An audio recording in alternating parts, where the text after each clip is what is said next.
Welcome everybody to episode 73 of New Game Experience. I'm sitting here with no nickname, Christian Caroli. How are you, my friend? Great. Just great. Beautiful, as ever. And sitting here as well with John Gantes. How are Hello. you? All good. All fine. All is well in the Lord's earth.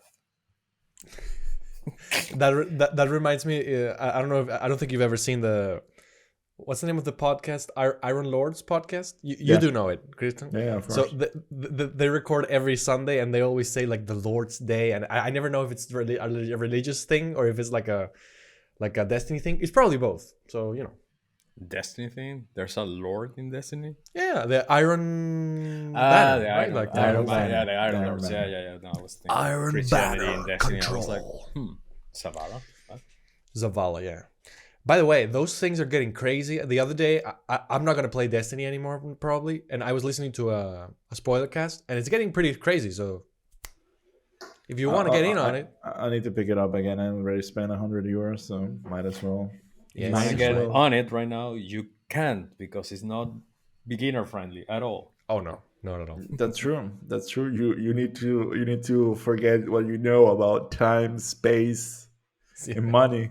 There's a really good video on YouTube. I don't remember which channel, but there's like the story of Destiny so far, and it's like a 3.5 hour video Oh, of the whole Yeah, By yeah. f- The one yeah, refreshing of the. But No, it's from another guy, but yeah, like my name is Vive. Is My yeah, name it's is Wi-Fi. I don't think like it's that digestible. Like I tried and it was like a 4 hour. He has like a 4 hour video explaining like the lore up until that point, Hmm. and I think that it's really hard to digest. Like it's kind of like it's a very weird lore because like I think it's kudos to them. It's its own thing, I would say, which is cool. But I think that I don't know, man. Like it's just nothing. It's like too much stuff going on. It feels like if you're reading just like history, like not a story, history. So yeah. as Yeah, a new that's player, I didn't get. I watched like 2 hours and a half, and I didn't really get that much. Like I think that it's hard. Yeah, I think the best way for a new player is to actually play Destiny 1 and then Destiny. Well, you can't because they remove everything, but it would be the best way to do it. Because, yeah, I do think Bungie made that. Like they were not improvising, but they were like writing. as I they feel went it was, along. yeah, different teams were writing different stuff, and then it's not cohesively related. I feel like all Okay. the expansions and everything. I think now things are getting a bit more into like a groove with Sabaton coming and the whole thing. But yeah, like for the whole deal of Destiny 2, the vanilla game, you didn't even knew who Sabaton were. That was you didn't even knew who Oryx was because that's all from Destiny 1. So you were like suddenly, what's going on here? What is so yeah. Apparently, when we were doing the raid for Beyond Light, at some point someone jumps out of a kind of not a coffin, but kind of like a restorative. I don't know how do you even call that thing. Like a capsule opens and someone jumps out, and Mhm. someone you thought it was dead, and the guy that was playing with us, like Gaetano, shout out to him. He's like, this was kind of like an interesting plot twist that no one saw coming.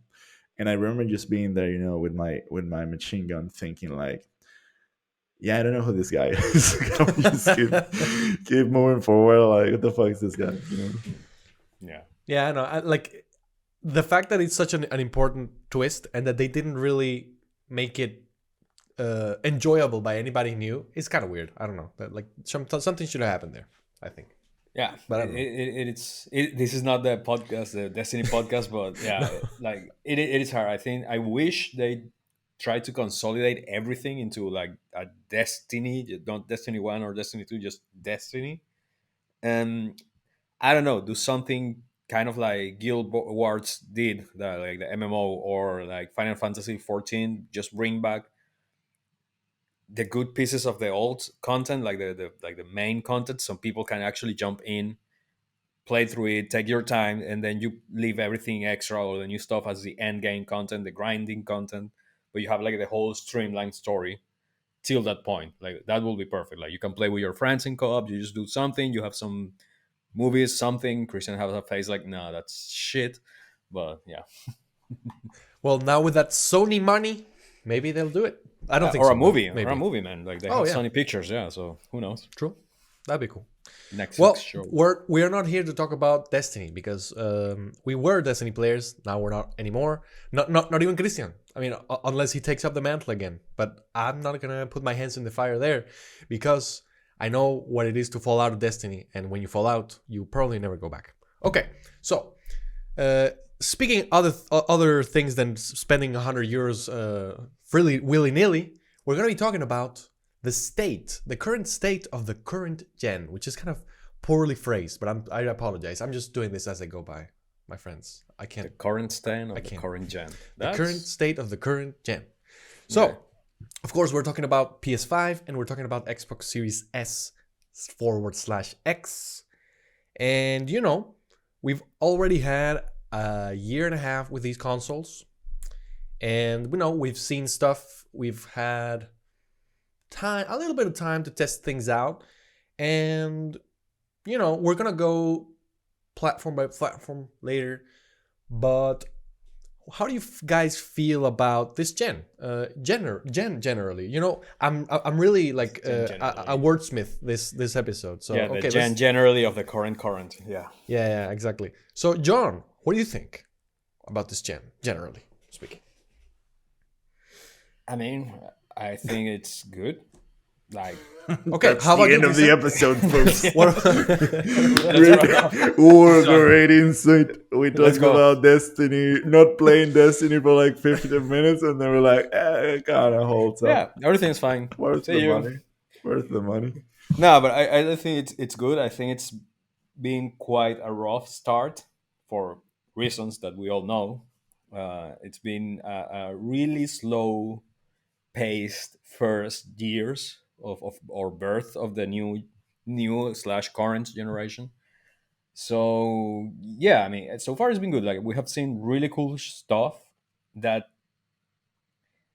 gives like a nice like I don't want to say hope for the future, but it gives you like yeah, like things can honestly or will reach a point that is gonna be insane, especially when we start getting games that are actually being developed on Unreal Engine 5. Like we can actually see the power and everything that these consoles can actually put out. Because I don't think we have seen like a definitive example of how powerful these consoles are. We have seen really beautiful things, really amazing graphics, really fun mechanics, and well, especially Sony with the controllers and the whole thing. But yeah, no, I think it's good. It's sadly a really slow start, which is kind of ironic because I think gaming now it's at its highest point that it has ever been in terms of like mainstream popularity.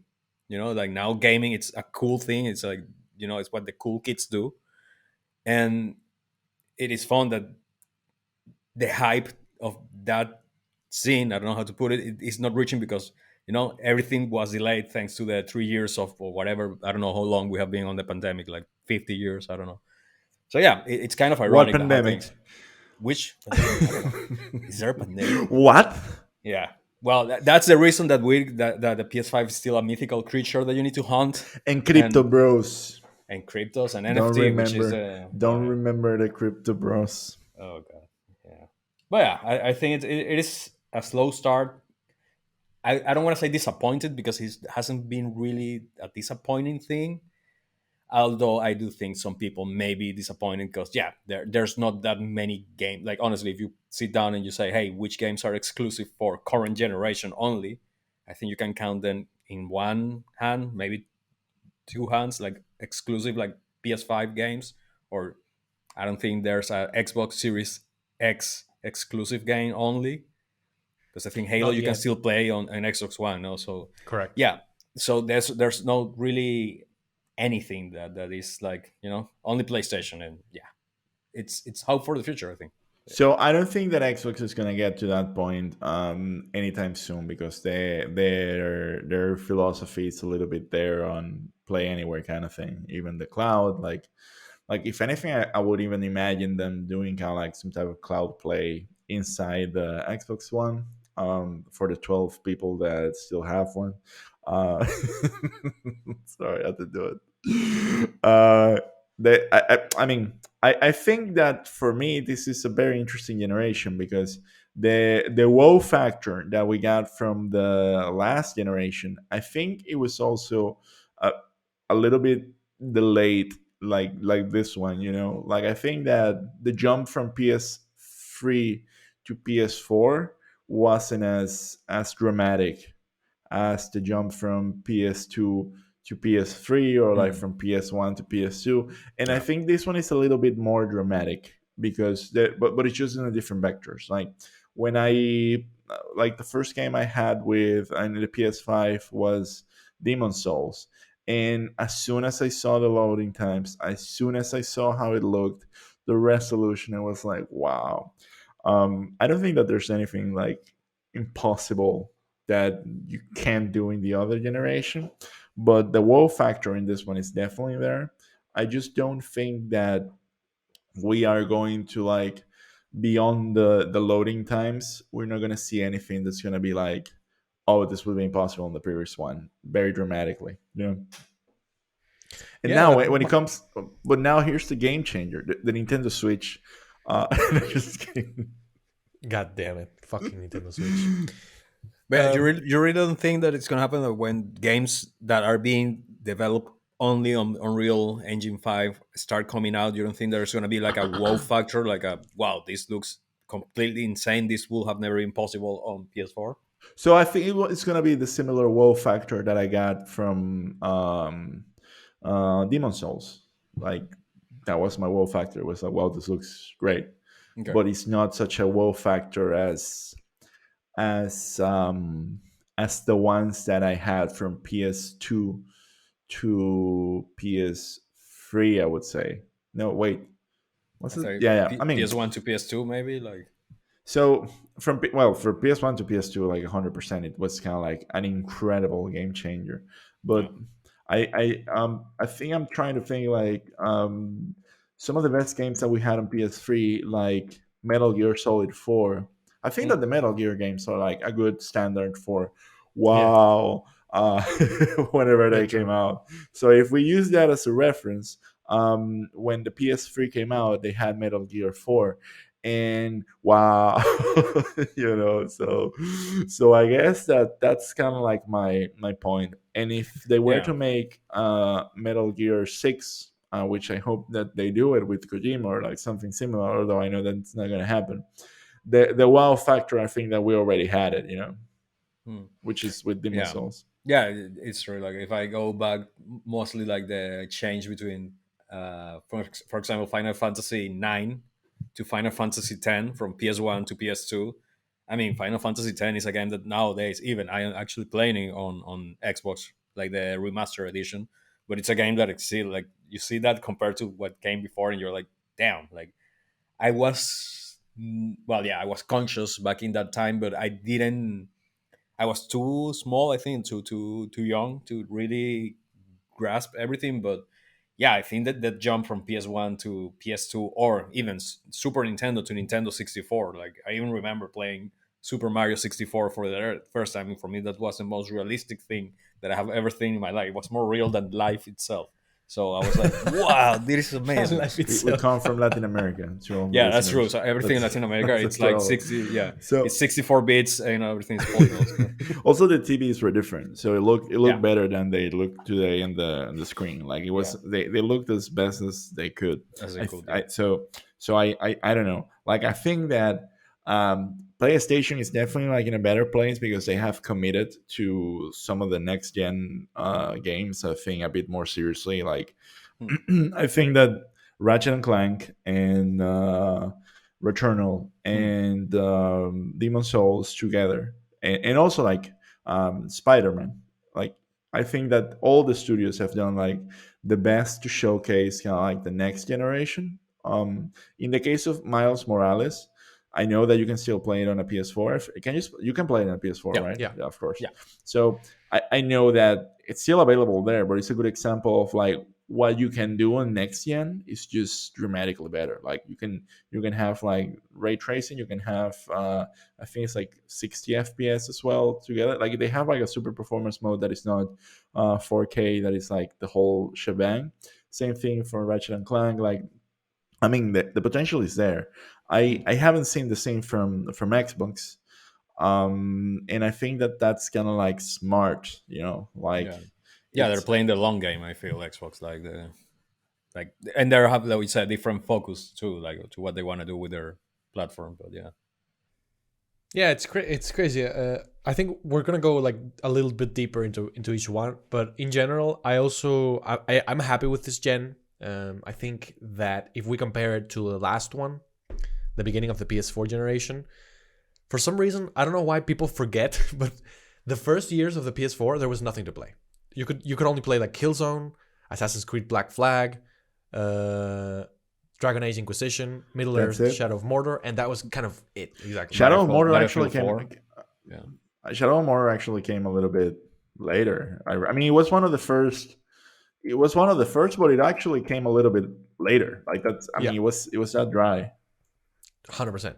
So when we compare that to what you guys mentioned with Ratchet and Clank, Miles Morales, speaking throughout the board, like Forza, Halo, like we have had this gen has moved a lot faster. It's just that I think people forget that a little bit because sometimes I hear like not you guys, but like other podcasters saying like, no, the first year of the PS5 was slow, and I'm like 100% disagree. Like, if when you go back and you look at Killzone Shadowfall and Knack, it was like, come on, people, let's give And those people also some credit. and also the patches were out there. You know, like we got the patch for Ghost of Tsushima, we got the patch for um, Last of Death Us, Stranding, The Last of Us. I mean, The Last of Us.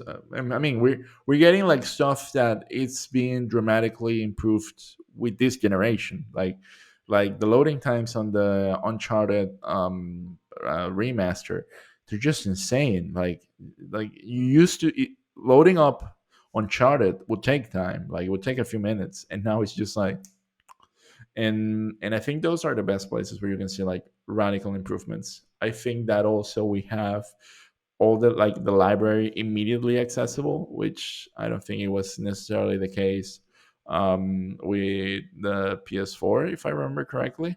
Maybe it was, but I don't know. I think like if you buy a PS5 today, you really have a lot to do.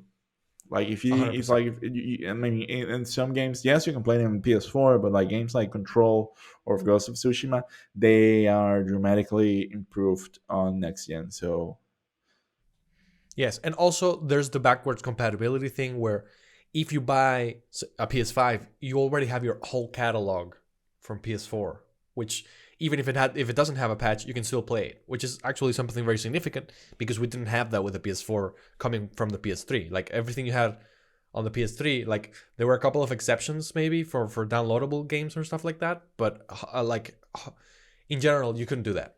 So, funny that enough, was because kind you of did have retrocompatibility with PS3 and PS2 and even PSP. You could play those games on PS3, which is yeah. kind of insane, but not with yeah, everything. Sleeping Dogs for me is my biggest Yeah, example. I have a inner struggle with Sleeping Dogs, which is a game that I really really love, but there's no way that you can find that game on PS5. Like you need to get it on your PS4 and then download it there and play it on PS4, or buy it through PS4 and then maybe if you have luck enough you can play it on PS5 because the game is apparently completely broken on But PS5. John, It's unplayable. didn't we search for it on the app? And on the Yeah, app it does show, right? Okay, cool. in the app shows, and on the webpage shows, but if you look directly on PS5, even when the game is on sale, because sometimes the game is on sale, I think it's Yeah, even on sale right now, you cannot really see it on the PS5. that's so Which, dumb. yeah, and I don't know how many other games. For me, that's the game because I was actually looking forward to play that game again, and I didn't find it. So I don't know how many other games, but yeah, let's not get into retro compatibility with Sony because I'm gonna get in a really bad mood. But yeah, Oh, we will get to it, my I know. friend. We will. But yeah, so a small asterisk here because we're talking about the store, the PlayStation Store. The search engine for the PS Store is the It's worst terrible. search engine I have ever used in my life. All the Truly. search engines for these things are abysmal. Even the Xbox One, it's not Ah, really that good. You know which but one okay, is not bad? The Nintendo one. The The Nintendo one Nintendo works. one, if you want to buy Kirby, you just like one tap You just away say K and then you have it Kirby there. you Boom. got exactly like no, L. but You already have Luigi's Mansion installed in Yeah, your exactly. And the Android. money just got withdrawn directly from your bank account. And Like you're not out. your 60 exactly your 70 euros. You paid 70 euros for Luigi's Mansion oh my 2022 god, Year Overlord to get installed in that overpriced Android phone that's called the Nintendo Switch. yeah, it's crazy. No, but like all jokes aside, like I made the test to try like the Xbox One and the PlayStation One with Stranger of Paradise, the new Final Fantasy Origin, blah blah blah. And when you write the word stranger,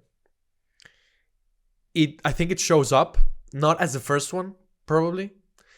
When you write spacebar off, it takes off like the main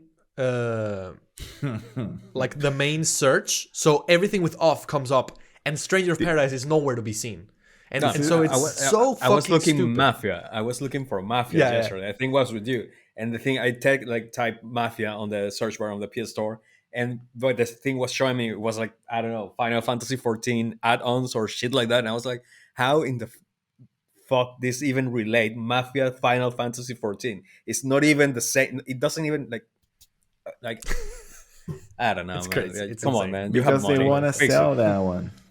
Yeah, I guess, but this is just fix it, Jim. Fix it. Okay, fair. That's fair. So let's go first into PlayStation. Now that we're talking about them, we kind of already talked a little bit about their let's say recent past with the releases. Let's talk a little bit about the future. I think that one of the biggest things we could talk about a little bit about PlayStation's future is the new pricing scheme for the PlayStation Plus. This was announced a little while ago, and it's kind of there. I mean, some people say it's not. I think it's kind of stupid to say it's not, but that's kind of debatable, I guess, because all opinions are valid, quote unquote. But I mean, this is their Game Pass competitor, like the whole PlayStation Plus thing, where I think it's gonna be called. Let me see what the new name is. Yeah, PlayStation Plus and PlayStation Now, but the name. Yeah, I think it's well, platinum. I mean, yeah, it's gonna be called They have like the platinum gold or no, something like that. Yeah. no, it's gonna be called Essential, which is basically what we have already now, which includes like cloud storage, online multiplayer, the monthly downloadable games, and the discounts. Then the second Which one is called still Extra. stupid to have on consoles. Please stop paywalling the online multiplayer aspect of your shit. Come on. But sorry. Yeah, That's it. I know. And then there's the Extra one, which includes a catalog of 400 games. Which this is where we get into the Game Pass territory, because the first tier is kind of like Xbox games with gold kind of thing, and then the third tier is called PlayStation Plus Premium, which includes supposedly 340 additional games from PS3 era, PS2, PSP, which is kind of crazy to think about. Also, limited time game trials and stuff like that. So, what do you guys feel about this specific topic about these new PlayStation Plus tiers? Are you guys interested about them? Let's start with Christian. I don't think that I need another Game Pass. Like I think that it's okay that they have it. Like it's good. I think it seems like it's a profitable business model that works well for everyone. But I think that now they have to compete. Like I don't know what they're gonna bring to the table. Like because I think that I like PlayStation better right now for the exclusives, but I don't think that I want to have two Game Pass. I already have like a gazillion games more than I can play. Like I don't know, like what are they gonna bring? Like if they probably bring like a bunch of like RPG, JRPG games and like a lot of like a really good catalog of like Japanese games. Yeah, maybe they can get some nerds on board to pay for it, but not me. But yeah, I think that it has to be different somehow, because if like it's the same thing and we're gonna get just a bunch of like Ubisoft games and whatnot, then what's the point, you know? And I think that the PS Plus offers the past months have been terrible, man. Like I don't remember. Like the last thing I think that was like pretty cool was the one with the dwarves digging. What was the name? Oh, Deep Rock Deep Rock Galactic. Deep Rock Galactic, Galactic. I think that that was a Persona cool 5 one. Strikers. Yeah. Persona 5 Strikers. Like I think that, I mean, it seems like it's fun, but I I thought that that one was so like I don't know, man. Like it's hard to compete with Game Pass. Like it's just, I think that just by having Game Pass, like I already have like really high quality games, and the PS Plus, it seems like they have. Here's how I think they do this: one, bearable game, another game that I know existed, and another thing that might feel like a game to some people, and it's also there in that list. Like it's, Yeah. or like sometimes they've given like really old exclusives. I think that at some point they gave Uncharted 4. That's how I played it. I don't I remember. think they did include that sometime. Yeah. So sometimes they're bangers, but it's very scarce. Like it's not like a reliable thing. But Game Pass on the other side, Jesus Christ, I think that they give like the full experience. Like if you like, you could literally just have Game Pass and that be your console. Yeah, I think that's fair. I mean, to be completely fair, we haven't seen the catalog of supposed 400 games that they're kind of talking about.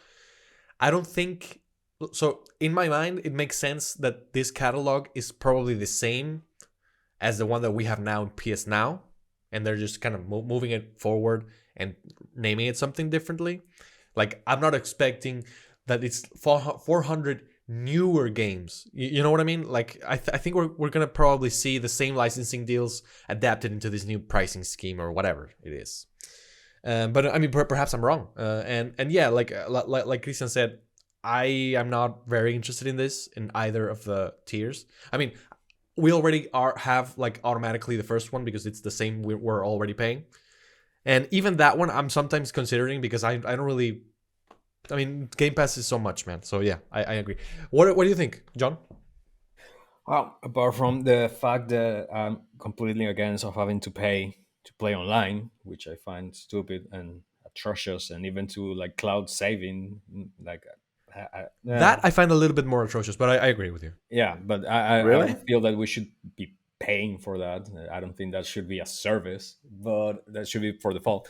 But yeah, no, I don't think this at all. It's anything close to Game Pass for me. For the fact to be on Game Pass, you need to have games there day one, and that's something that Sony. It's obviously they already put it on paper. They're not interested, at least for now, to put in their own exclusive games or on this because it doesn't fit their commercial model or whatever they're planning. And of course, we need to be aware that Microsoft is a bigger, much bigger corporation than Sony, and they can actually can allow themselves to kind of do this or give their games for free. But yeah, no, I mean, there's a couple of things that I'm kind of not worried. Like that's not the word, but like I know around nowadays on PS Now, I think you have around 800 games Okay. already available. And reading and seeing these tiers, they are reducing the amount of games that are going to be available. So it's not going to be a merge of PS Now. You're talking about 400 games. So what happened with the other 400 games that are on PS Now? Why are we And I'm not not, getting 1,200 games? but at some point, there because I Why don't not use it. 2000? I use PS Now for some time, and I think it's fine if you want to pay for it. I would not pay for it.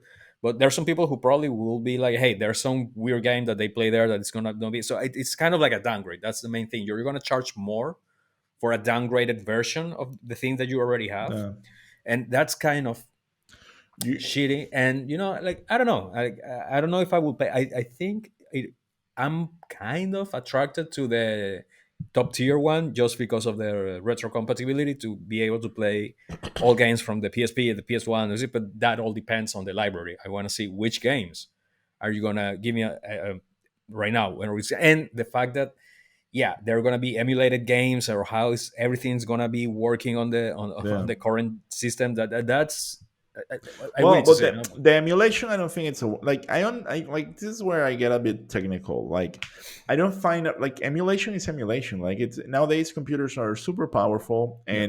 and if you can run the game, like you could run it emulated. Like if that Mm. means having like a virtual machine that is internally running kind of like a PS2, it's kind of like the same thing.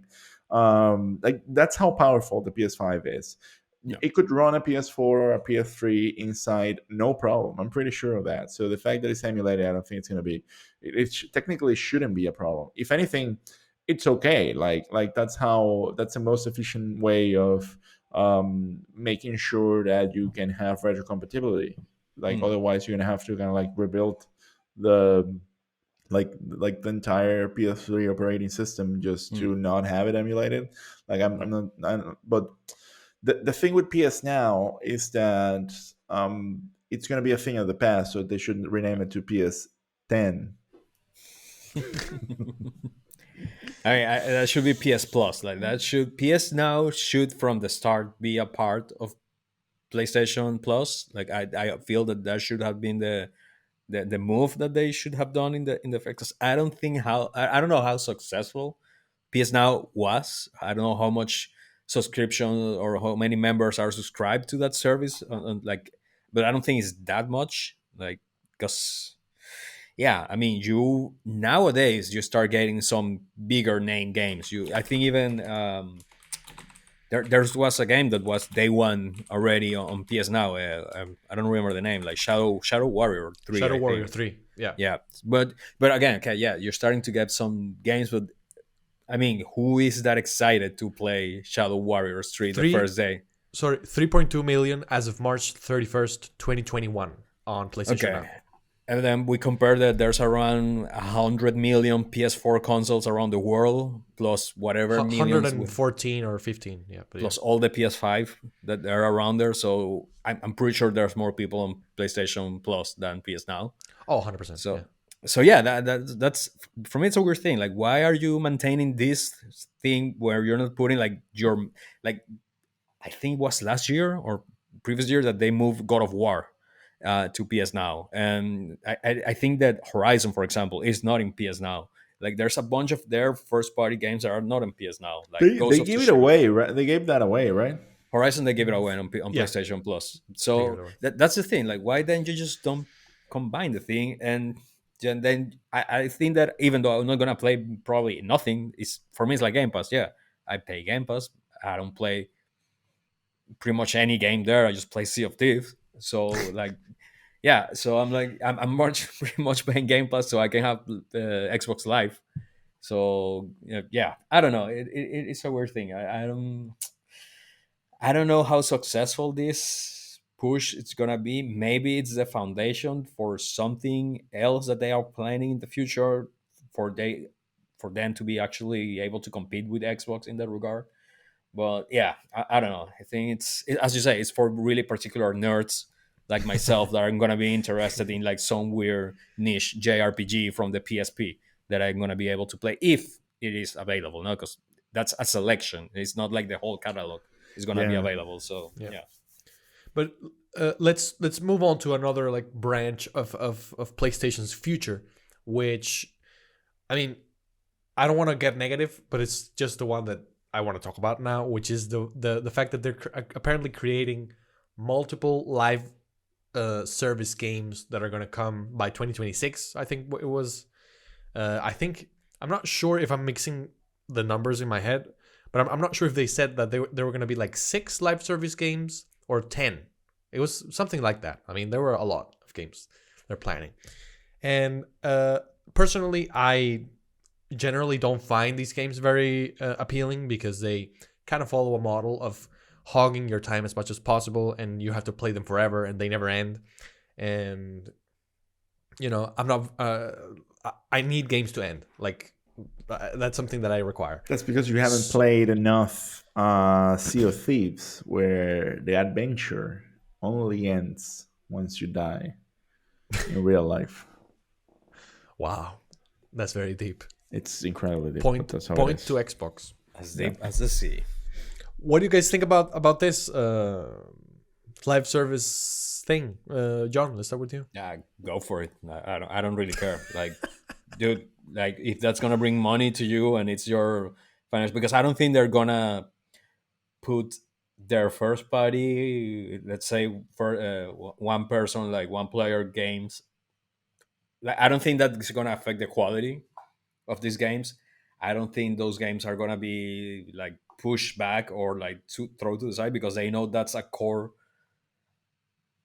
part of their brand. Like, people know PlayStation for first party games, single player adventure games that are really good, solid offerings that people buy consoles for this. Like, they're console sellers. I don't think any live service game is going to be a console seller at all. So, yeah, I mean, if it brings them more money, if it brings them the possibility of them to actually compete in a bigger way with Microsoft, then go for it. Like, I don't really, I don't hate live service games. I mean, I've been addicted to a couple of them at some point in my life. I'm currently addicted to one, which is on the Xbox side.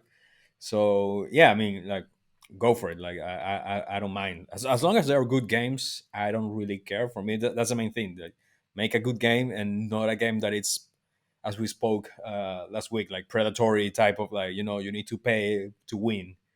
Then yeah, fine, man. Like that, I think it's cool. Like, I think it's nice. I think with all the amount of crap that we have, because there's a lot of crap on live services games, I think like if we can have more games like Sea of Thieves, Destiny, and this type of like well, I don't know if Final Fantasy 14 etc will be kind of like a live service. It's like an MMO RPG, Yeah, but but I think but it you need is, to right? pay monthly for the subscription to play the game. Yeah. So kind of, I don't know.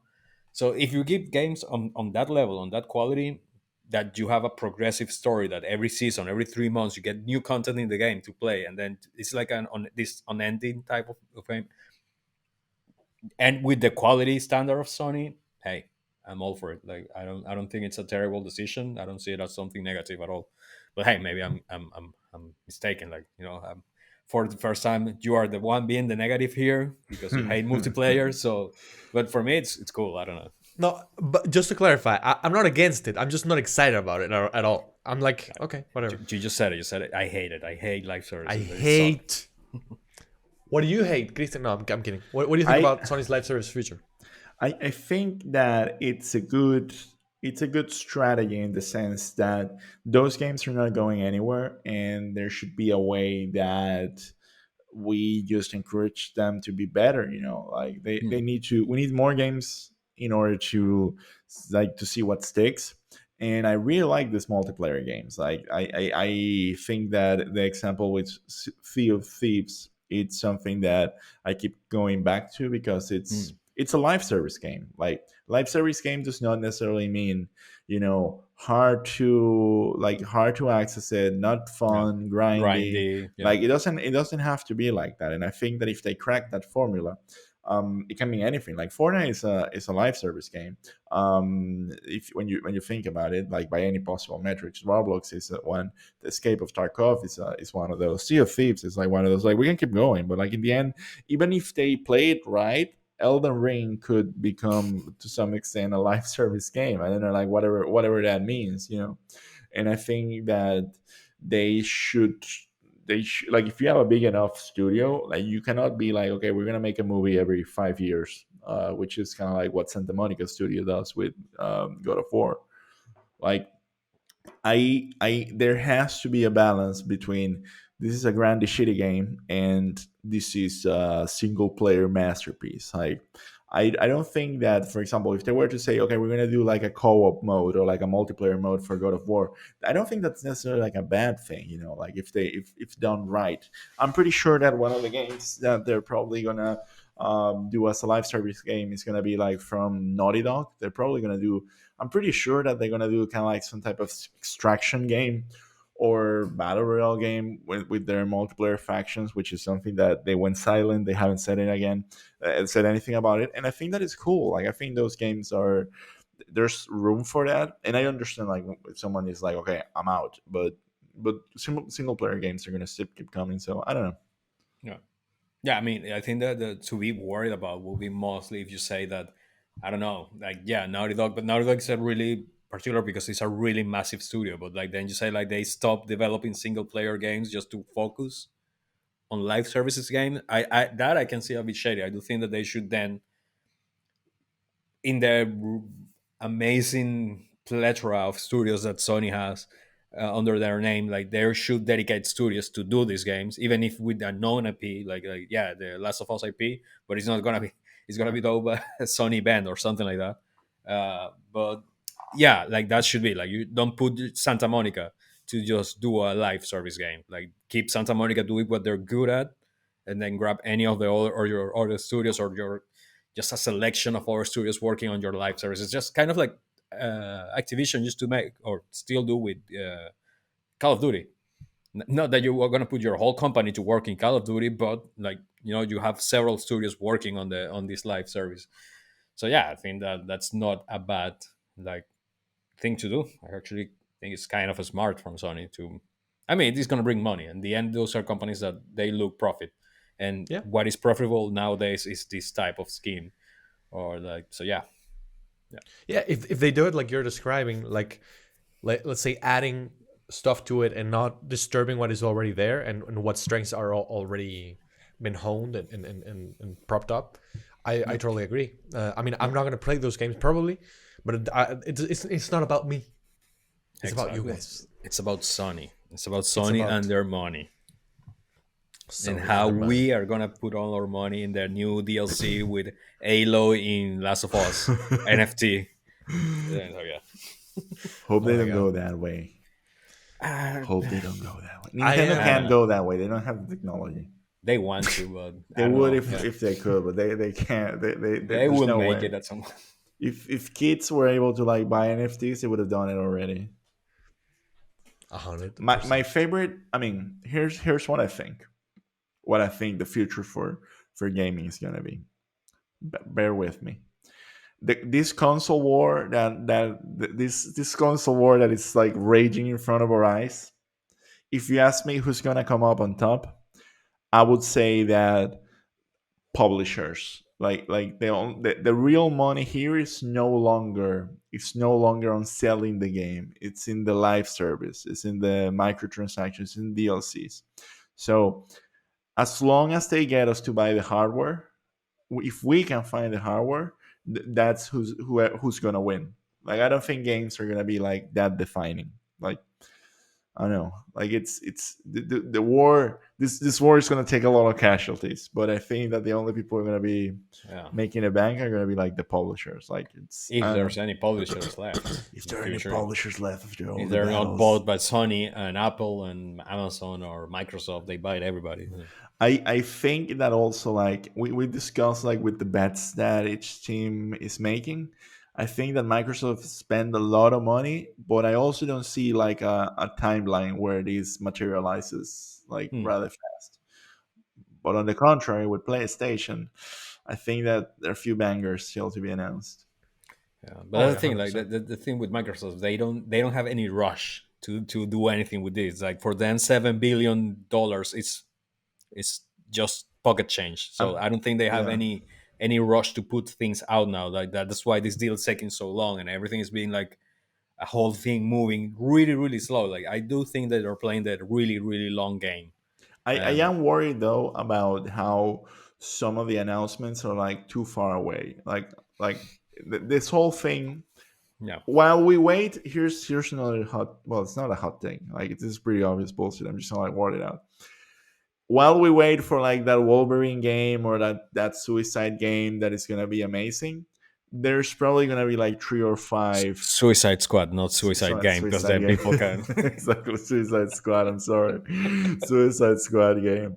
While we wait for that, they're gonna be like two Among Us, like another what was the name of the one where it's a battle royale and you're just walking? Damn it, Fall Guys. Fall Guys. Like we're Yeah, gonna get a lot of those. They're gonna like rock the boat yeah. until that arrives. That's the thing that I think that we're gonna get more of that shaking up the world Hmm. while we wait for yet another third person action superhero game. Hmm. So that's what I'm excited about. Like what are those bangers that we don't know they exist? Yeah, the unexpected thing that yeah. Yeah, that's true. That is that's 100% true. I mean, because I think that the things that we are expecting are further out than not that they need to be, but then that so we need stuff in between. I agree. Yeah, no, and we're in a point that I'm not even expecting anything. The only game that I'm expecting as today is like God of War. Like I don't even can put in my head any other game that I'm like, well, maybe Stray, which is gonna be the game of the generation, but yeah, like God of War. I don't think like there's anything else in the upcoming months that I'm like, oh wow, man, I can't wait. Like Elden Ring broke me. Like that's it. Like True. It's I'm broken waiting all for of the us. next From Software game. That's what I'm doing. So yeah. Or the next Blue Point game. Oh, Bloodborne 2, hopefully. Bloodborne remake, Bloodborne unlock. My sources in the industry says that yeah. Yeah. Well, speaking of sources in the industry, now let's move on to the other side of the aisle.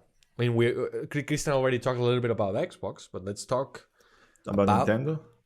No. I mean, Just kidding, just kidding. I'm trying you. About The Nintendo, Xbox like side. they're making millions still. Like Yeah, they I don't mean- have to do anything. Like they just exist and they are making money. It's insane. But yeah, I that's know a phenomenon. in they're its own. gonna. I think this is what I think Nintendo's doing. They're removing more and more polygons from their games until we buy like a text adventure game and they still make a bang. And that's it. That's how. That's it. Like I was speaking with Juan actually. I know. Sorry, Juan. I'm gonna get you out of Microsoft to go into Nintendo. Like he was saying, like, "Hey, John, because I kind of like want to buy a Switch, even though I sold mine. I kind of want to buy a new one because I'm that type of person." And so I was like, Juan is like, "No, but wait till they put out like a Nintendo Switch with 4K and the Pro model that supports." And I was like, "That's not gonna happen." Man. Like, why? Why would you invest in putting out a hardware that is gonna cost you more to manufacture? With you can just grab exactly like a glorified Android phone, put an OLED screen on it, and you're gonna make millions out of the less effort path. So yeah, like it is insane. Nintendo is like economists should actually sit down and see how Nintendo They is doing. should It's insane. run the United Nations. Should be Mario preceding everything. Like get Rush out of Ukraine. Woo! Wahoo! Oh my god. I'm too exhausted to talk about Nintendo, so I'm gonna go back to Microsoft. So He got guys, angry. See? yeah, I get. No, I'm kidding. I'm not angry. I'm just tired. But so yeah, the thing I wanted to talk about Microsoft. I think we've already spoken a little bit about our love for Game Pass. We still kind of side with Game Pass, even though, as I said, we haven't seen the actual 400 games for PlayStation Plus or whatever. I still side with Game Pass. I think you both do as well.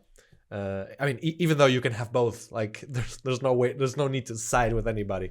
Yeah. But let's say Game Pass is kind of like the present slash current state of Xbox in the last 2 to 3 years. Yeah. In those years, I have been very excited personally because they have made acquisitions, and I'm not even talking about Activision or anything like that. I'm talking about like the Bethesda acquisition, which at this point is old, but we still haven't seen too much from that. Where they of course also acquired a number of other teams like Obsidian Entertainment, which is one of the best RPG makers, the modern RPG makers. Yeah. They also Western bought RPG. correct. They also bought Compulsion Games. They also bought Double Fine. Team. Yeah, that's the one I'm thinking. Double Fine, and they've made all of these acquisitions, which kind of leave us with the promise of, okay, so this is gonna come to Xbox. This is gonna come to Xbox. I think, to me at least, we're coming to the point where it's all bark and no bite. I mean, I'm not gonna say that the future is dire no or scruff. anything, but yeah, that is sort of what we're getting into right now. All rattle, no cuddle. Just kidding. No, that was a good one. But I mean, to be fair, we did see last year Psychonauts 2, even though I don't think that the credit for that goes to Microsoft. That was already being developed. That credit goes to my Kickstarter money, my friend. correct. Correct. Don't remove that credit from 100%. from my belt. let's give them credit, for example, for Forza Horizon, which did amazingly. It did like amazing with critics and with the people and everything. Let's give them credit For for Sea of Thieves. Sea of Thieves. That's true. Even though that's kind of the problem. Sea of Thieves is the problem, and why? Because Sea of Thieves launched in a state where it wasn't what it is now. Yeah. And if all of the games coming from Xbox need 7 years in order to reach their high potential, that is not a good business model. And even though we've seen changes in leadership, like for example with Phil Spencer and everything that's been happening, also Bobby Kotick, no, I'm kidding. Even though we've seen that, and years have passed since the release of Sea of Thieves, which I think it was 2016. So, yeah, I think so. We still saw the release of Halo. Halo launched in a state where the multiplayer was fun. We all had a lot of fun with it. However, months have passed, and the people who kind of live in that live service thing where they want new content are feeling very frustrated because nothing has come. Yeah. I remember that even us, our group, it's not like we played Halo every Friday, but we played it for like 3 consecutive Fridays. And even we got kind of like tired of the same maps in those 3 Fridays. And they have not updated any maps. There's no Forge, which is the way for the community to create new maps and share it with other people. There's no co-op. They keep like delaying that. They announced this new kind of partnership with, I think it's called, Creative... not Creative. Certain Affinity, which is kind of like a support team who they announced like they're going to be like more involved with Halo Infinite. We saw that we already know that they delayed the Halo Infinite by a year, and it still came out in this state.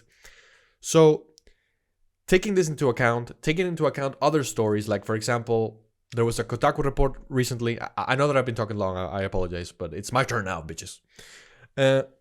There was a Kotaku report where they were talking about Undead Labs. And Undead Labs, they're the people who make State of Decay. They were an indie studio, and then they were acquired by Xbox, etc., etc.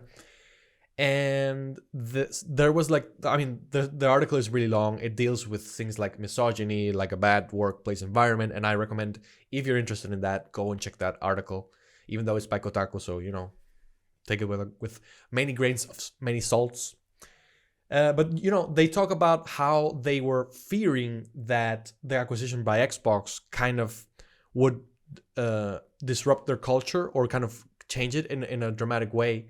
And instead of that happening, what happened is that their culture crumbled anyway, not because of Xbox's fault, but Microsoft apparently, within their hands-off policy, did nothing to help that situation.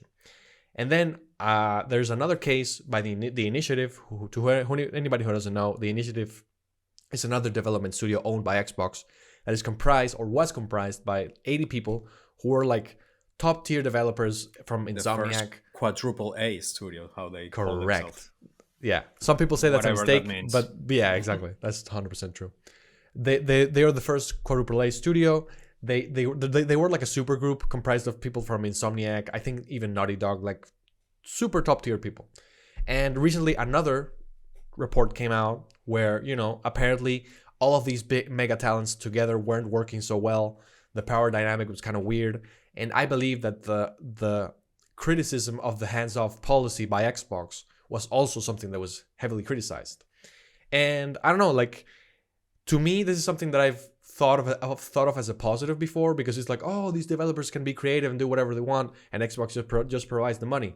Apparently, that is true, but that is not really positive, because too much freedom can lead into anarchy.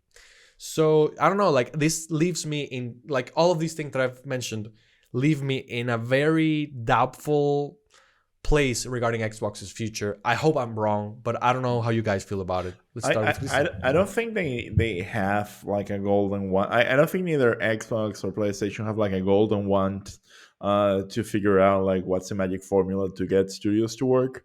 Because I don't think also like being acquired by PlayStation, like by Sony, means that you can do whatever you want. Actually, like they are the ones giving you money, and like they're the ones setting up your budgets and whatnot. So I don't think that it's healthy to like inject like a bunch of like middle management into the process that they think that it already works.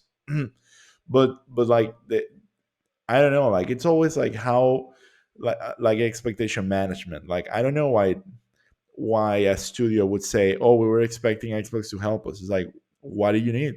You need more money. Like you expecting them to give you like specific amounts of money.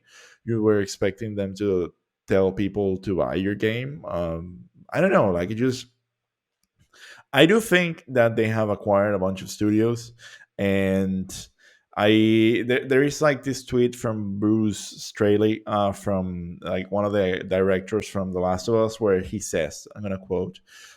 It's insane to look back. We ship a full, crazy detailed single player campaign, created a competitive multiplayer from scratch with like 10 unique modes and 7 or 8 maps and a bitching co op, and all that in the box day one.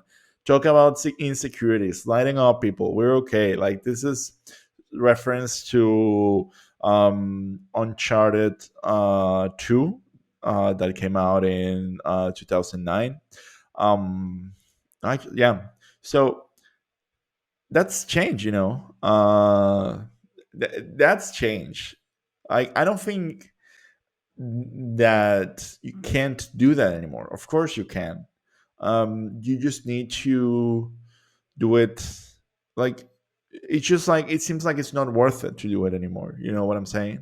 Like it seems like why would I launch The Last of Us 2 with a competitive mode, with co-op, with multiplayer, when I can just ship it for with a single player campaign and call it a day? You know, like and that's the mindset that is happening in the business right now. Like and I think that's one of the things that you're seeing, but they're worded out a bit different. Like the game will come out as soon as it can make money. That's the main difference on these models. And the sad part is that many of the games that will come out and that they will make money are not going to be that good or as good as if they had some of the boundaries that they had in the past or some of the expectations that they had in the past.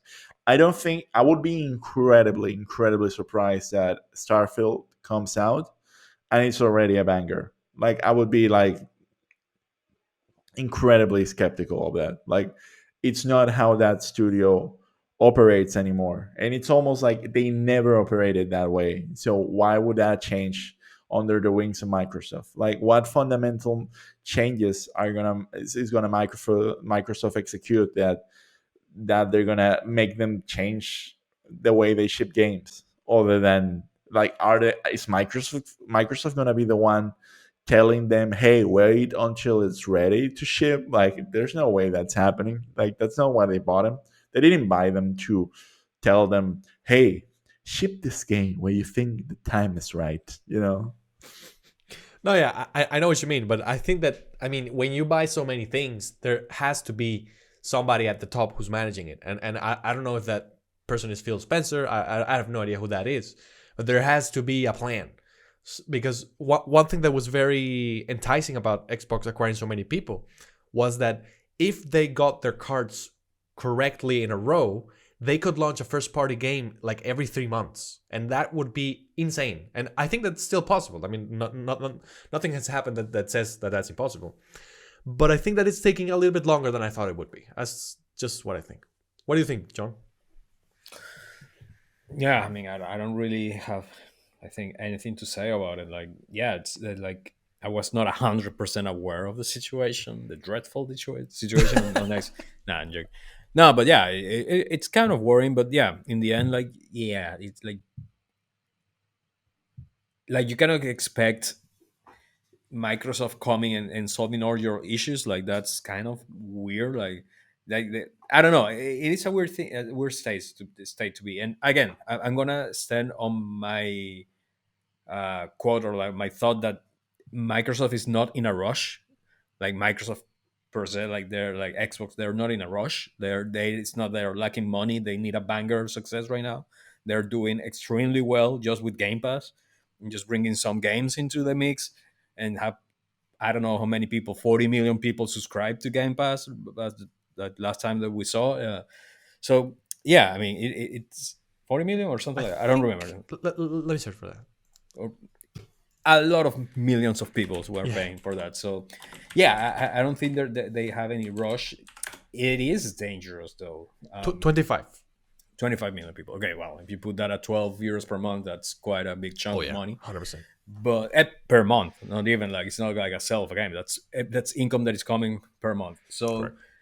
yeah, I mean, I do think the worrying part is that like when you have those games in developments for so long and you start seeing all these issues that development hell that we all fear when we hear any game that we're excited for that is in that limbo state. Yeah, I don't know, but I don't think this will slow down Microsoft. Again, they're playing the really long game. I don't think they're even The like longest game ever. the longest game ever, honestly. Because but that's the thing. That's a luxury you can give yourself when you have True. pretty much unlimited money, which Yeah. Microsoft does have. So well, not unlimited, but they have a lot. Well, yeah. So yeah, I don't know. It's kind of because I was reading while you guys were speaking about this hands off, hands on thing that Microsoft had, and I was reading about Moon Studios, which I Yep. thought it was part of Microsoft, which but it's not. It's just an independent studio, but that Microsoft just cut ties with it for the extremely toxic culture they have in their studio. So They made yeah, Ori, by the way. they Ori made 1 and Ori, 2. yeah. They're the ones that made Ori, which is kind of insane that such a pretty game was made, but such terrible leadership on the not the people in the studio, but the leadership of the studio. But apparently, it's really toxic. So yeah, I mean, how hand off that Microsoft can't do that with this studio because they're not their own. But how will they actually intervene with this type of studios that have this toxic, not mentality, but this toxic environment? Or how Oh you no, as Microsoft Purge goes them. into Purge them. Send, cast burn them them into the all. just fire. kill them all. But yeah, like for example, with the initiative that you have, which I do think is kind of like a mistake having so much So many. good people, so Yeah. many like luminaries in their fields working together. Because Yeah. who's gonna lead who? Everybody Yeah. there is a leader. So when you have all these people with this attitude that they're in the top of their field, like they're the best of the best, they're not gonna take shit for anybody. So how is Microsoft gonna solve that? Like, hey, it's like, hey, I'm not gonna pay your salary. So they will say, well, then I'm gonna fucking leave and found my own studio. So yeah, like yeah, I don't know. It's a weird state for Microsoft, but again, I don't think they're like stressed about it. I don't think they have any rush. Like they're like I don't know. We're in a state that everything it feels kind of in a virgin state. Like everything is still being defined how the future years of gaming are gonna be. So yeah, I think it's too early to actually decide. Like we need to still add the NFTs in the thing on the Oh But big. fuck. still, like it's like we don't know what the studios are gonna make, but like they're gonna be like all their games are just gonna like boom Exactly, like but happen without any and this is great. predation. Like Yeah. that's this is because we're in this moment right now that indie games or indie developers have a big time to shine and actually put their names out there and make a name for themselves. So I think this is a good time for like this is the best time for indie developers in the previous years. Like now it's great, But you know. then again, like these are just until then these are just promises. And like when you go out and you buy a console, I don't think that people are gonna be like, I'm gonna go and get a PS5 so I can play that Star Wars game by that sociopath of David Quantum Cage in 20 in 20 2030. 2030. You know, like it's just Yeah. like it's beyond me. Like Yeah. those promises are gonna like sell a console. Like I don't know who those promises are for. I mean, I know they're for us, and that we can get a little bit excited. But it dilutes so fast, Hmm. and I think that this is the result of the E3 hype machine and how that Hmm. came about. Like back in the day, games were not really covered in the way that they're today. I think that and maybe I'm wrong because obviously like I was a kid back then. But if you got to a magazine, a video Yep. game magazine, you would see screenshots, you would see kind of like an interview with the developers, you would see like some information about what you can expect from the game, and that was pretty close usually to the game being released or whatnot.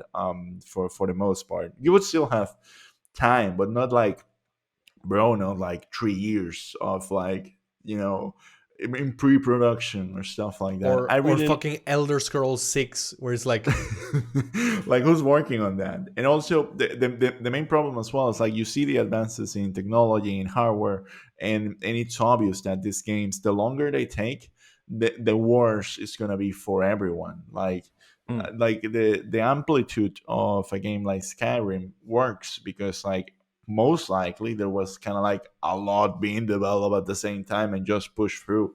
I don't think it took them 10 years to make Skyrim, but probably they have like a lot of people at some point and they shipped it. But like this idea that a game is going to be 7 years in the making, like Cyberpunk, it's going to be like the world is going to change. Like Yeah. that's how heavy Yeah. this is going to be. And that's what I'm a bit worried about these things. Like even like a game like from Quantic Dreams, from Star Wars, by that the time that game comes out, probably there's like another Falling Order game. There's probably gonna be like other Star Wars games coming out. There's probably gonna be like more like the brand of Star Wars is gonna change so much that it's Hmm. like, do we even like are we even gonna want to play that in 3 years?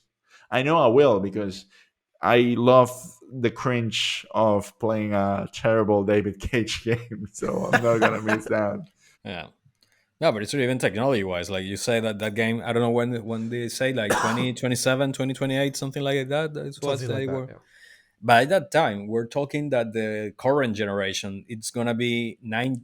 No, Ending. sorry, it's gonna be ending. That we will probably by that time be learning, and you know Oh that my what happened with the god. game. Yeah, it's 2027, 2028. It's like, are you fucking So kidding me? we're Like, gonna be on the high point of the current generation, almost like on the twilight. Like we start going down, we're gonna start hearing rumors about whatever the fuck we're gonna have at that point. So yeah, this is 5 it is years in the future. Like you've in technology wise that's 50 years. Like and that's 50 years. it could be that honestly they could announce they could announce a trilogy today and it could be done by then.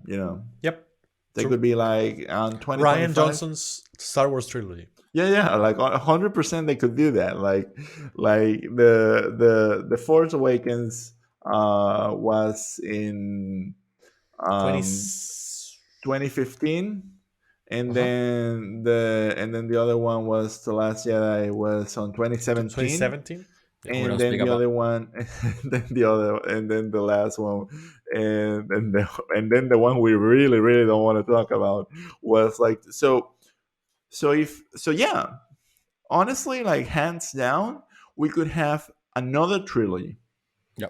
and by a different director with a different vision, and then David Cage releases his own vision of Star Wars. The good thing about this is like no matter what we predict from David Cage, there's no way we're gonna be able to like It's gonna be worse. be accurate. It's gonna be worse. Like the next Star Wars movie could be just like people shitting each other, inside a spaceship, and then David Cage is gonna come out and it's gonna be like, boom, this is worse. Oh my god. Mm. This Yeah, has it's been insane. exhausting because we've talked about PlayStation, we've talked about Nintendo, we've talked about David Cage. It's crazy, Talk crazy. about Destiny. Talk about Destiny. Yeah, we began the episode talking about Destiny. What the fuck happened I, in I this in have to this say, imagine that in 5 years, or like the king of uh, consoles is not Microsoft, it's not Nintendo. PlayStation, no, it's Valve. Wow. We're all using Steam Decks. I We're will all in love Steam that. To Deck, be yeah. honest, I will fucking love that. To be honest, like Yeah. I will be great. Wouldn't be Like that bad. I want a future where everything is on one console and I don't need to, I just spend money once and that's it. I don't care. Like everything is on a cloud somewhere. I don't care. I just do my Minority Report, beep boop, and I'm happy as that. But yeah, Well, John, speaking about beep boop, let's go to the part of the show where we talk about what we've been playing. If my stutter allows us to do that. John, what have you been playing? well, the same as last week. And so not Replicant. go, Christian. No, I'm kidding. Shut up. You're playing Elden Ring, so you don't have any right to say it's taking too long, my dude. Have you killed But Malenia yet? I did. Yeah. You say you it. you got help? Say thank you, John. Thank you. Someone helped you? Oh my John god! helped me. Oh my It was god! horrible. Yep. What So was So it? humiliating. No, I'm kidding. How long did you do it? Like at the first try after you got help? Second try. third or second, I Sorry? don't remember. Well, yeah, Yeah, something like that. was pretty quick. Something very ridiculous, considering how Super much time easy. I tried The doing thing that is, shit. the thing is like Get good. you still have the dunk build, Jan. Yep. Okay, that explains it. I'm a boing boing. Like yeah, but that's the thing. Like everybody says bleed. Like, now we're gonna go for another hour about Elden Ring. I love it. Everybody talks about the bleed build. Like fuck bleed build. Fuck Dex builds. Like dude, just go with two big weapons and smash shit. You can't. That's it. You don't need to bleed if you're dead. That's the point. Exactly. If I don't give you the time to bleed, like that's it. You don't need to bleed. But yeah, no, I'm playing Replicant. I'm gonna start my my second playthrough out of the five, which is gonna be great. I'm gonna love that game by the end, probably. Not really, but yeah, now it's good because I'm just gonna rush through the other endings. I don't think there's any necessity of do anything else, like or wasting time on side quests or anything. I just did it in the first one because it was my first Hmm. playthrough. But yeah, I just want to rush through it. And yeah, the other thing is like now that we talk about the future, I'm going to the past. I'm playing Chrono Trigger as well as the other game that I'm playing at the time. I'm on a type of like retro vibe. I like Elden Ring broke me so bad that I don't want anything to do with new releases or new video games. I just going back to the past, to the struggle. Elden Ring broke you in such a way that you traveled back in time. Exactly. Like That's it what punched me happened. so hard that I'm 12 years in the not even 12 like Chrono Trigger. Jesus Christ, that's like 20. 25 years in the 25 past. more. So yeah, that's 1994, 1995. So imagine that. So yeah, I'm playing Chrono Trigger right now, which honestly I think it's better than any fucking game that I have played. Like recent, except for Elden Ring. Like it's you see why that game is what it is. Like you honestly see it's a game that I think it's aged extremely well. The story is extremely charming and engaging. The characters are amazing, like which is insane for a game that doesn't have voice acting, doesn't have anything else. Like it's like you can see the talent. Like, I think that we were talking like that game was made by a group of stars, like the top of the top, like the creator of Final Fantasy, the creator of Dragon Quest, and the creator of Dragon Ball working on the same game. And yeah, you can see that. Like you can see the passion, and you can feel it. It's pretty weird. Like it's a game that you need to play to understand it. Like everybody says it, and at some point, like I played it when I was a kid. I even had like the Super Nintendo one, but at that time, of course, I was not versed in English as I am nowadays, which still like suck. But like, yeah, I didn't understand as a kid the game. Like I was not even completely understanding what I was reading, so it's a completely different experience now. And wow, it is just wow. Like it has the name that it has for a good reason. So yeah, I'm quite happy playing that game. It makes me happy. It's a game that really I turn it on. Just the music makes me happy. It's at that point. So How yeah, wholesome. completely awesome. Yeah, I love it. Speaking of wholesome, how about you, Christian? I'm playing Monkey Island 3. Uh, before they announced that they were gonna work on the new one. So, am I a hero? I don't know. Maybe yes. You're welcome, by the way. I the game holds up. The only thing that doesn't hold up is the resolution, for obvious reasons. But what an incredible game! Like the story, the controls, like cinematics. It's just and it's hilarious. I really recommend it. It's Where some are you playing it? Yeah, on my computer, like on PC. Like it runs cool. on Mac and it runs on. It's a shame. Like the Oh, nice. originals are on Xbox, but you can't really find the fourth one. I think, and the ones that Telltale Games made, they're good, but like they definitely don't have the spark of the third one or the others. This game, when you know what you're doing, or you remember the puzzles, it becomes exponentially easier. So that's okay. But man, the puzzles are great. Like it requires some really good lateral thinking. I then also like bought Thumbleweed Park because like I was on the same trend, and didn't hook and, like I didn't get hooked up. Sorry, it's kind of like the modern version, but at the same time, it's not as charming. It doesn't get me there as the same way that the pirate theme. So I don't know. I was kind of like on that in the same plan that John was, kind of like on retro, but with point and clicks. So that's what I've been playing, and I tried a few other games on Game Pass. The Weird West, is it Weird Hmm. West? The Yeah. I want to didn't play that one. Yeah. No. I mean, I didn't like it. Like I have to say, like I found it, but I'm not a big fan of those games. So if you play like Wasteland and stuff like that, and you like those, probably this is more up your alley. But I just it didn't click. I think that there were like a few things that they were just like not working for me. Kind of like the action, the game does seem to have kind of like that freedom, typical from kind of like in arcane fashion. It's like you can sneak your way through, you can kill everyone, you can do a combination of both. So there's that, and also has the whole cowboy theme, which is not that bad. But I don't know. In general, I think that I have the Elden Ring withdrawal, and if it wasn't because I landed my copy of Demon Souls, I probably already like sinking into another playthrough of Demon Souls because that's how bad I miss it. Platinum. Platinum it. I don't know, man. Like I think like you both are platinum lovers, but I think that the with Elden Ring, like I don't know, like I'm not sure exactly like what I need to do to platinum. I think we need like the legendary medallions and the legendary weapons and killing the bosses, basically, right? And the endings. Yeah. Probably.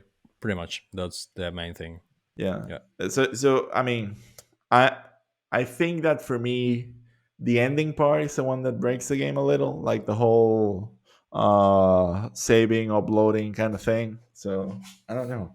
Ah, you don't need to do it. That's if you're a cheap person like me, but you can just play the game 3 times Three and do it. times? I don't Yeah. know. I mean, you can rush it. You're already overpowered and over level, so you can actually I don't finish it think I'm pretty quick. that over level. You know the avatar in the capital, Yeah. the one that's before Millennia. I think you know that one as well, Yeah. Juan.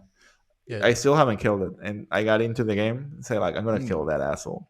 He's fucking like I don't know how to approach it because like if you approach it from the outside, you have to kill like you have to like clean up the whole area, and if you approach it from the inside, there are like two knights there that just stomp you, and the whole thing has the scarlet rod. So I don't know. I don't think that I'm like absolutely invincible. That's the other thing about that game. Like there is one point where you're like I'm the master and commander of this universe, and then it's like, oh shit, everything kills me Millennia again. comes. Yeah, exactly. And that happens when you're a magician. I'm not a magician anymore. I'm gods. Oh, I nice. did the respec. Nice.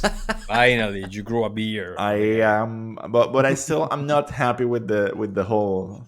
It's really hard to have like the full in Beard. character build. Like I don't think I have like all the tools. Like at some point I need to force it a little. Like I need like a crossbow.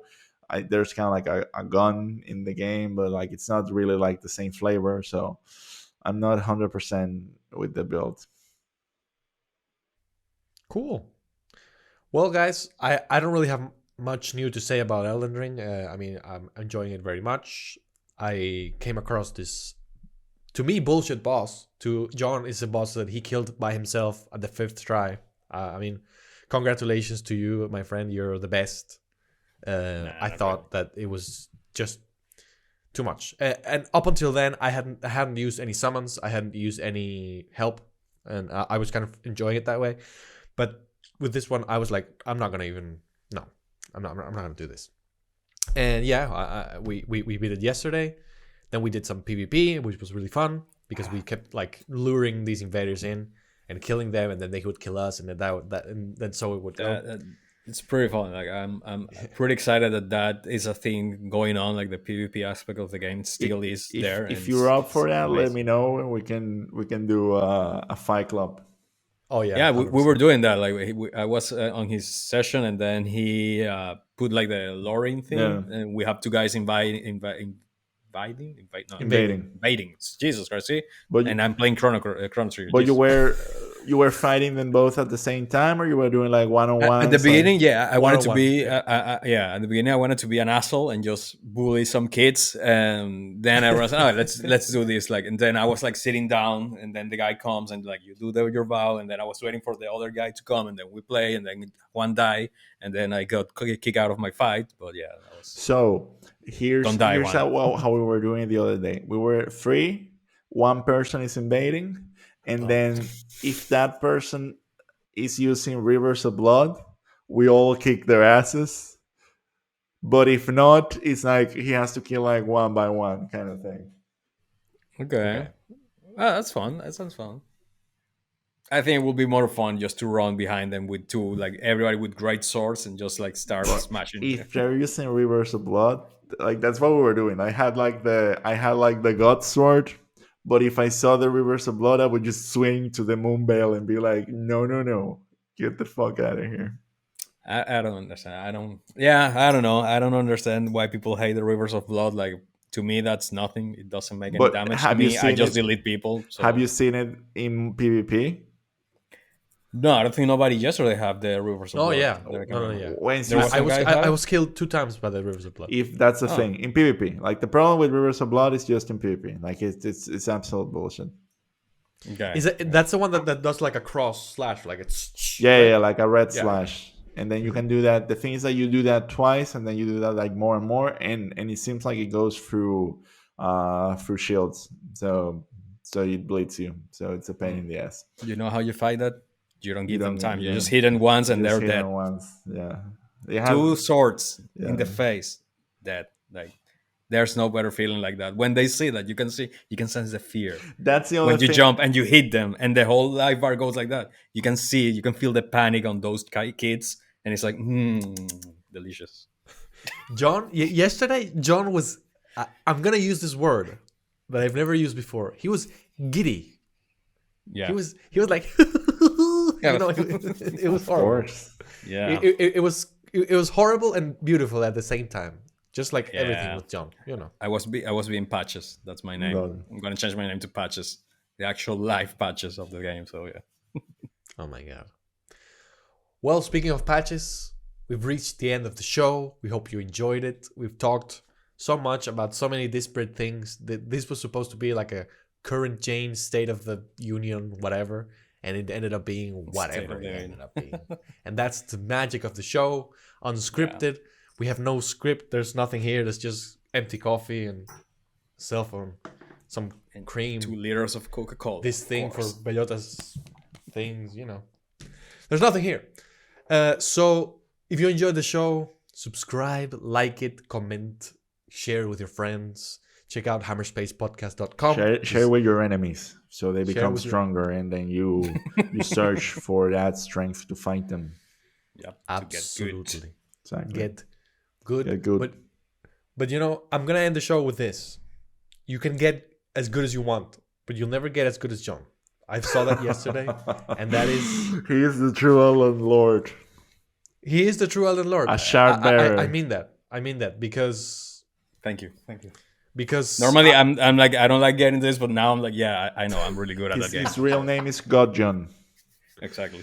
he's or like what a Radagon. Radagon is Radagon.